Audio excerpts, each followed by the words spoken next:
ఇంక ఇక ఇక ఇక ఇక ఆయనను ఒకసారి పోయి అద్దంలో మొహం చూసుకొని వచ్చి మళ్ళీ ఇట్లాంటి మాటలు మాట్లాడడం.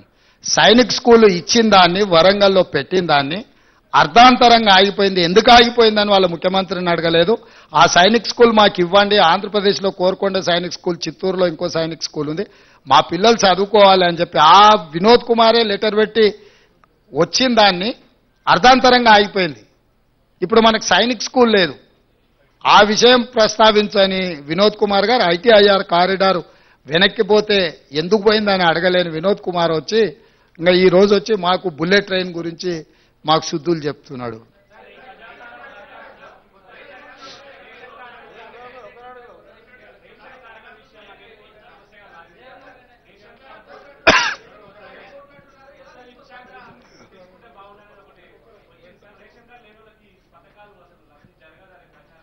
రేషన్ కార్డులు లేకుండా పథకము రావడం కష్టం, కానీ రేషన్ కార్డులు ఇస్తాం కదా. రేషన్ కార్డులు ఇవ్వకపోతే నువ్వు చెప్పేది సమస్య. ఈ అప్లికేషన్లు తీసుకుంటాం, ఇందులో రేషన్ కార్డులు లేనోళ్ళు ఎవరైనా కాగితాలు దరఖాస్తులు ఇచ్చినా తీసుకుంటాం. రేషన్ కార్డుల కోసం ప్రభుత్వం నిరంతర ప్రక్రియ కింద ముందుకు వెళ్తుంది. ఇప్పుడు ఈ ప్రిస్క్రైబ్డ్ అప్లికేషన్లో ఏం రాయాలనో అది ఉన్నది. అదనంగా నువ్వేం అప్లికేషన్ ఇచ్చినా అది తీసుకుంటాము.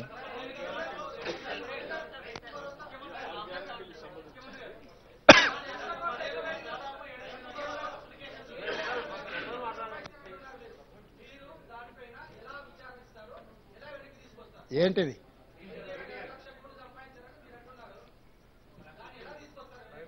వస్తుంది అన్ని ఒకటే రోజు చెప్తే వెంకటరాజు గారు నువ్వు మళ్ళీ ప్రెస్ మీట్ కూడా రావు.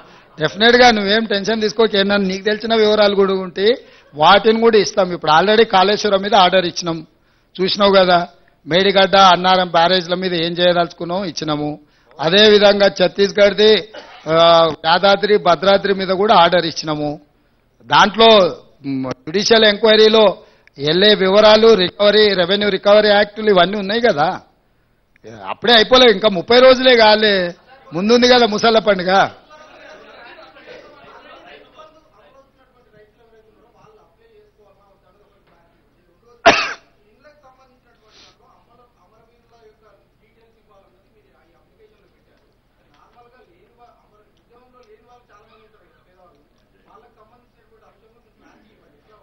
ఇప్పుడు అందులో ఇచ్చిన క్లారిటీ చదువుకొని అవి దాని తర్వాత ఏమన్నా సమస్యలు వస్తే డెఫినెట్ గా వాటి అన్నిటిని కూడా పరిష్కరించే బాధ్యత చేస్తాం. ఇప్పుడు అదే చెప్తున్నా, 30 రోజులే కాలేదు. ఈ రోజు ఏమేమి అడుగుతున్నావు ఆ వివరాలు ఇవ్వండి. అవి కాకుండా మిగతా సమస్యలు వాళ్ళు విజ్ఞాపన పత్రాలు ఇచ్చుకోవడానికి సపరేట్ కౌంటర్ పెట్టినాం అక్కడ.